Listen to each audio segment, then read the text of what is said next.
Disney just snubbed Ryan Reynolds big time. That shade. Deadpool Wolverine grossed $1.3 billion. It seemed to set the tone for the MCU moving forward. And now the rumors are, nope, we're not going to get there. Just got kicked to the curb by Disney. And it's all thanks to Blake Lively's courtroom circus that somehow turned TikTok beef into a federal case. She's suing creators, dragging in Taylor Swift, and now Ryan careers in free fall, scrubbed from promos, dropped by brands, and fully radioactive. And Blake Lively subpoenaed the defendant's dog walker's cousin's TikTok account. They found some really suspicious activity. Ryan Reynolds and Blake Lively. Now they're that cautionary tale Hollywood warns interns about. We're talking full-blown PR dumpster fire. I mean, subpoenas are flying out of Blake's legal team like confetti at Coachella, and Ryan, he's just standing there covered in glitter and lawsuits, wondering how the hell it all went so wrong. Let's rewind to May 15th, 2025. Disney, the actual mouse empire, snubbed Ryan Reynolds. Not ghosted, not politely stepped back, straight up ice him out. Why? Because he decided to stand beside his wife, Blake Lively, during what might be the most ridiculous celebrity meltdown since Cats hit theaters. And not in a sweet, loyal kind of way. More like the dragging your entire brand into a legal mud pit and pretending everything's fine kind of way.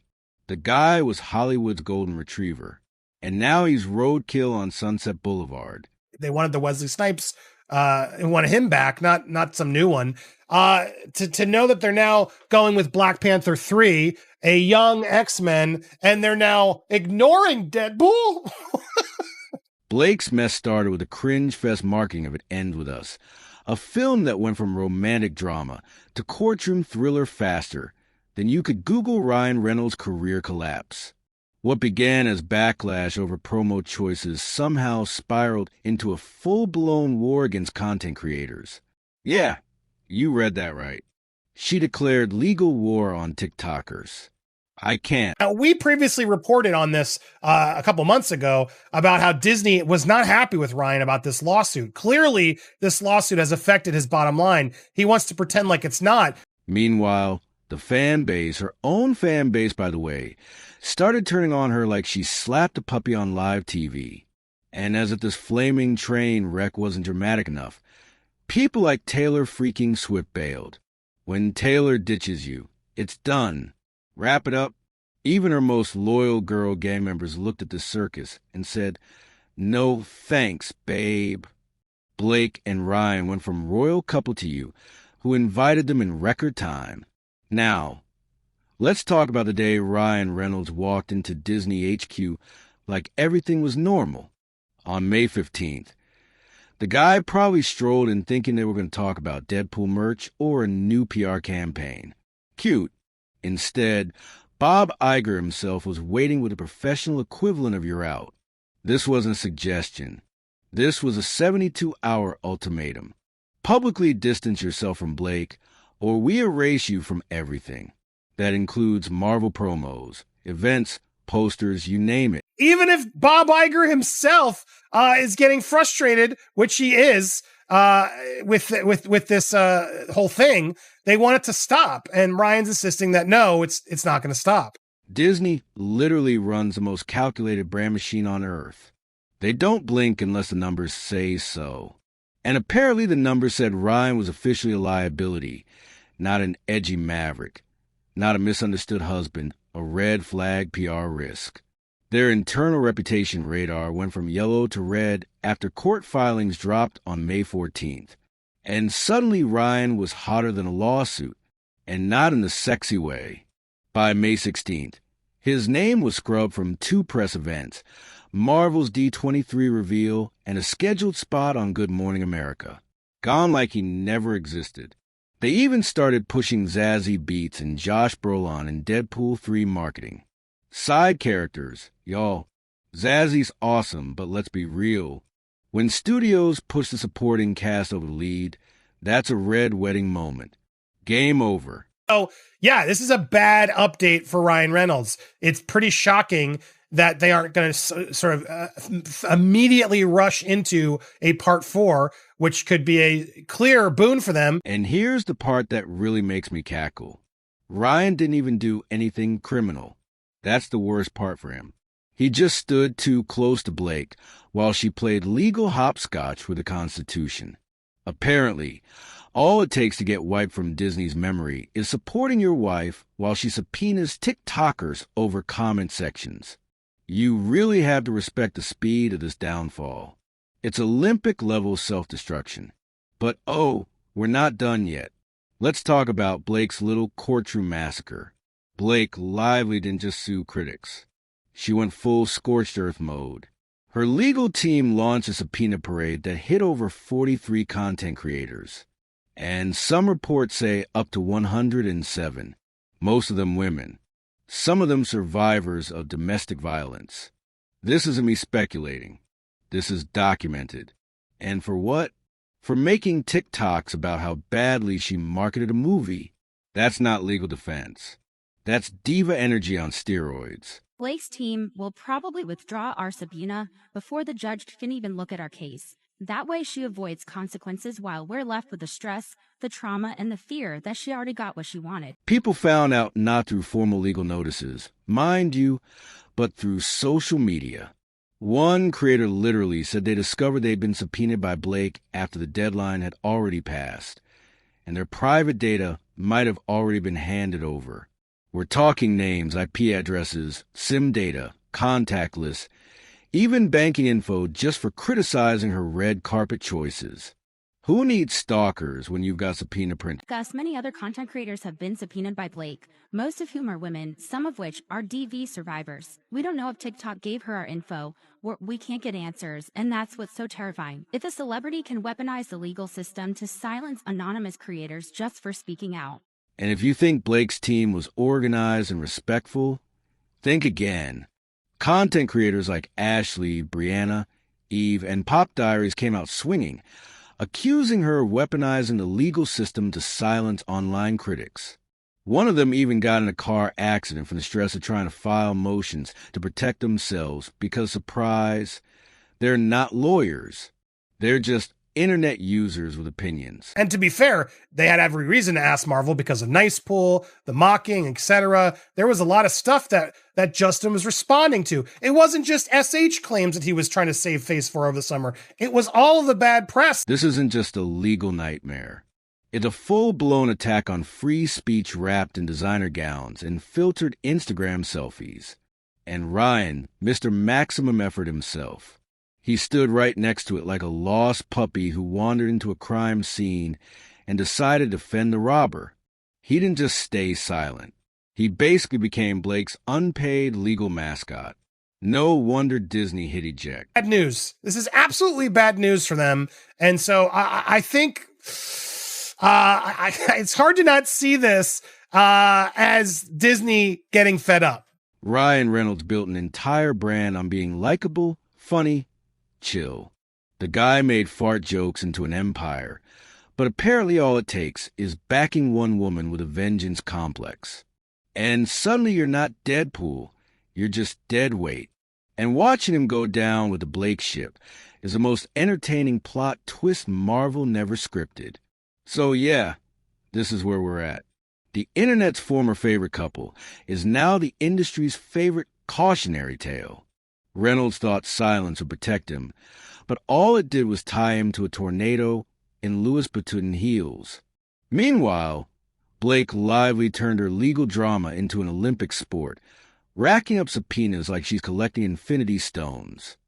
I firmly believe they're fed up. Look, they filed a motion to quash it. They didn't want to be anything to do with this. Why would we be in this? This is crazy. So May 14th rolls in and boom, court filings drop like a nuke. And not just any filings. These little gems contain private texts that drag Taylor Swift straight into the drama. Yeah, Taylor freaking Swift. Blake's so-called bestie. The one person you don't blindside unless you're actively looking to get socially executed. One text, one screenshot, and suddenly everyone's clutching their pearls and refreshing Instagram like their lives depend on it. And right on cue, By May 15, 16, Taylor and Gigi Hadid unfollowed Ryan Reynolds. Now in Hollywood, that's not a casual move. That's a social death certificate. If Taylor unfollows you, you don't just lose friends, you lose brand deals, credibility, maybe even your will to post memes. The internet saw that and knew instantly this wasn't trouble in paradise. This was a full-scale betrayal, Taylor style. One source said Taylor was completely blindsided by Blake's tactics, especially being mentioned in legal filings without even a courtesy text. I mean, can you imagine being used as a pawn in your friend's courtroom meltdown only to find out through some lawsuit screenshot? That's not friendship. That's PR warfare. And of course, Ryan's name was smeared right in the middle of it, because why not? Clearly, Ryan was instrumental in the marketing of the movie, and the marketing was a huge problem. So yeah, Ryan now has to save face to prove that, no, it wasn't his fault. The marketing wasn't my fault, babe. And also, Blake doesn't like to get the bad press. But wait, it gets even better. These texts didn't just name-drop CBS. They expose how Blake and Ryan were literally scripting their public image. Silence is our best weapon. She messaged him on February 28th like it's a Marvel movie and they're battling Thanos. No, girl, this is not a spy thriller. You're being sued for subpoenaing TikTokers and possibly tanking your own marriage. Maybe not the best time for Bond-level strategies. It's not just Blake's fault, but the way Blake went about it and everything else, it was sketchy, super sketchy. And full disclosure, we have filed our Google subpoenas now out as well. Speaking of the marriage, wow. Just when you think it couldn't get more unhinged, May 17 hits. Blake reportedly breaks down in tears at their fancy Bedford state, literally begging Ryan not to testify. I mean, not metaphorically. She's sobbing. Desperate. Don't do this. Just stand with me. And Ryan, ice cold. He hits her with, I'm not going down for this. Man switched from Deadpool to deadbeat in record time. At that point, Blake wasn't asking for loyalty. She was asking for survival. And he straight up said, nope. That tells you everything you need to know. This wasn't Romeo and Juliet. This was Titanic. And Ryan just kicked her off the floating door. Their last public appearance together was April 24th in London, doing a promo shoot for some alcohol brand. And according to insiders, the vibe was stiff, awkward, and weirdly formal, like two coworkers who hate each other but still need the paycheck. Professional but distant, they said. Translation: we're pretending we don't despise each other in front of the cameras. But this marriage is hanging on by a thread and a brand contract. Disney is no longer happy? Yes, Bob Iger himself and Disney have been trying to get Ryan Reynolds to drop this nonsense. This is all absolutely valid. This is not frivolous. And of course, everything's falling apart professionally, too. Ryan's company, Maximum Effort. Oh, the irony has completely flatlined. 3 major projects just got iced. Shadow Curtain with Amazon, a comedy series starring Maya Rudolph, and a docu-series on celebrity branding with FX. All of them on hold indefinitely. Netflix couldn't distance themselves fast enough. Leaked emails from May 19th confirmed the obvious. No one's touching anything with the Reynolds Lively name on it. It's like a virus now. And remember that $610 million gene deal with Diageo? Yeah, even they're stepping back. The people who literally printed Ryan's face on alcohol bottles are now like, maybe not right now. That's what the case is for, Ryan. And so you don't get to just throw your power around and keep demanding that it's frivolous and to go away and blah, blah, blah, blah. You are so out of touch. It's wild. And then comes the Times Square moment. Picture it. A 70-foot billboard featuring Reynolds in full Father's Day glory plastered across the NASDAQ tower. Poof. Pulled on May 20th. Just like that. Gone. One media buyer said they didn't even get a reschedule notice. Translation: this was urgent reputational damage. Abort mission now. 2 huge media agencies, Horizon Media, and 360i slammed the brakes on luxury campaigns featuring Blake and Ryan. You know how bad it has to be for ad agencies to cancel campaigns after they've already been shot? They'd rather eat the cost and risk associating with the circus. You guys started this lawsuit. Let's not forget, you were the ones who started the lawsuit. And guess what? Even Aviation Gene, Ryan's precious baby, took a hit. Between May 19th and 25, Daejo's stock dropped 4%. That's the steepest decline they'd had in 9 months. And that, my friend, is what we call the Reynolds effect. Suddenly, the man who made sarcasm a currency is just bad for business.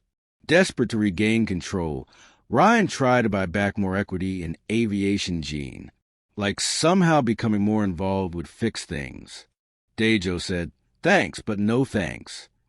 Their response was basically corporate speak for, "We're not going down with you." They didn't even pretend, just flat out told him, "Not the right time." Translation, "You're radioactive, dude." So, in the span of about 2 weeks, Ryan Reynolds went from being the face of every billboard and brand on the planet to being scrubbed out like a bad Photoshop job. Nobody wants a piece of this mess. Not the studios, not the brands, not the A-listers, and not even the gin folks. And Blake's still out here filing lawsuits and pretending she's a real victim while her empire collapses around her. Meanwhile, Ryan stands there like a malfunctioning bobblehead, watching every project he's touched get frozen, paused, or deleted from existence. Let's just start with the fact that Blake Lively has filed a third amended complaint. And this time, it's over 700 pages long. 700 pages. Girl turned her lawsuit into a Marvel script minus the plot, coherence, or likability. She's not just suing anymore. She's submitting a dystopian novel to the court. I'm convinced her lawyers just Kroll plus Seed Reddit threads and pasted them into a PDF. Hello, everyone. There's been another 700 pages that's been added to this legal drama since yesterday. It's bananas. But wait, it gets better. In this door-stop-size legal document, she literally accuses Justin Baldwin of orchestrating a TikTok smear campaign from a hammock in Maui. No, I'm not kidding. She's basically claiming that while Justin was on vacation with his wife and kids, he was somehow controlling the TikTok algorithm like a Bond villain from a beach chair with pineapple juice in one hand and internet destruction in the other. That's the level of logic we're dealing with here. Was all the bad press that Ryan, all these little intuitions, all these things were putting himself out there to make fun of Justin Baldwin. Meanwhile, Blake is crying emotional distress because of red carpet hate comments. You know, the real war crimes. She says she's traumatized, but she's been walking those same carpets in custom Chanel, debuting new designer outfit for subpoena like it's New York Fashion Week. If this is distress, then past the trauma because she's glowing. But here's the breaking news. While Blake Lively was heroically enduring the trauma of internet backlash by walking red carpets in fresh off the runway couture, Justin Baldoni was engaged in very suspicious activities. And the stuff she's included as evidence. Get this. She's mad people were commenting that her name was placed higher than Anna Kendrick's on a poster. Not death threats, not defamation, a poster. Like, imagine walking into court, looking a judge dead in the eyes, and saying, "Your Honor, I'm suing because they said I had top billing." If that isn't clown behavior, I don't know what is. But wait, now she's calling herself a whistleblower. Let that sink in. Blake Lively, whistleblower. She's not outing government corruption. She's mad people didn't like how she promoted her movie. It's like watching someone claim to be Rosa Parks because they didn't get enough likes on a sponsored post. She wants to be seen as a hero for suing YouTubers over captions. And somehow she's doing this while backed by New York Times, Vogue, Glamour, and Elle. The irony is louder than her publicist's next meltdown.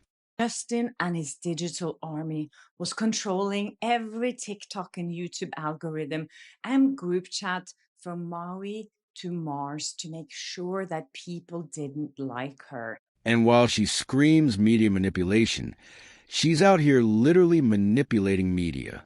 Every outlet she names has been slobbering over her like she invented feminism, all while her brands Betty Buzz and Betty Booze continue to roll out new launches like it's business as usual. Meanwhile, comments on her product pages are filled with backlash, dragging her harder than a Real Housewives reunion.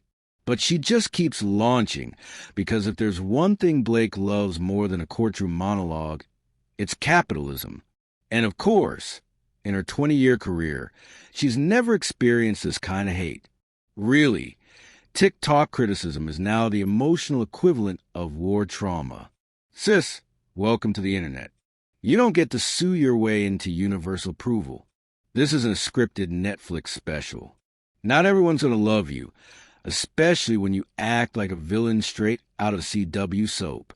Because nothing says target of cyber abuse like arriving on a film premiere in a custom Chanel while claiming your emotional distress was caused by someone's TikTok caption. Now let's talk about Ryan. Remember him? Hollywood's sarcastic sweetheart. Well, he's officially out here losing Deadpool. Disney launched an internal review into his behavior because apparently this man was sending texts during Deadpool 3 filming and not good luck messages. We're talking leaked convos with outside parties about Blake's mess. And that's a big no-no in Marvel land. Then on May 16th, Marvel dropped behind-the-scenes promo pics for Deadpool 3. Reynolds nowhere to be found. He was literally on set, still invisible. That's how badly Disney wants us to forget he exists. And now there's talk of replacing him with Taron Egerton, the Kingsman himself. Imagine building a franchise only to be swapped out like an expired yogurt in the fridge. Some legal experts are calling this a bold new frontier in litigation, feelings-based lawfare. If successful, this case could open the door for millions of fragile public figures. Even worse, Disney slashed merchandise projections by 34%. Retailers like Hot Topic are now asking whether they should pull Reynolds-themed Deadpool items off the shelves. You know you've hit rock bottom when even emo teens don't want her face on their hoodies. And speaking of being erased from existence, Ryan's agency WME hit him with the ultimate kiss of death on May 21st. They moved him to indefinite pause status in their database. That's the industry equivalent of putting a do not resuscitate on your career. You don't come back from that without a full reputation resurrection and maybe a public exorcism. Netflix didn't waste time either. They canceled a $40 million action comedy called Lockstep. Just dropped it like a hot lawsuit. The reason? Escalated brand risk. In other words, Reynolds' name is now one step above actual felons when it comes to PR safety. An internal audit flagged his brand risk at 40%, up from under 5%. Let that number cook for a second. This guy went from safe as celeb investment to, call legal in less than 6 months. That's the kind of trajectory that makes even Ezra Miller look like a manageable liability. And if you thought it couldn't get worse, Dajo, the liquor giant that bought Aviation Gene, has now swapped Ryan's face out of their branding. He used to be the brand. Now he's been replaced with generic stock images. Even his philanthropy gala got canned. The event that raised millions for Kids Gone. Not because he couldn't fund it, because nobody wants their name next to his right now. And here we are. Ryan Reynolds, once the golden boy of Hollywood, is now labeled a Category 3 endorsement risk, a classification usually saved for people with actual legal charges. Meanwhile, Blake is still out here filing lawsuits, dropping skincare, and playing the victim while the world burned around her. From Deadpool to deadweight, from Betty Buzz to buzzing subpoenas, from red carpets to red flags, no apology, no accountability. Just a collapsing empire built on sarcasm, subpoenas, and a delusional sense of victimhood. Stick around because this Hollywood disaster isn't over.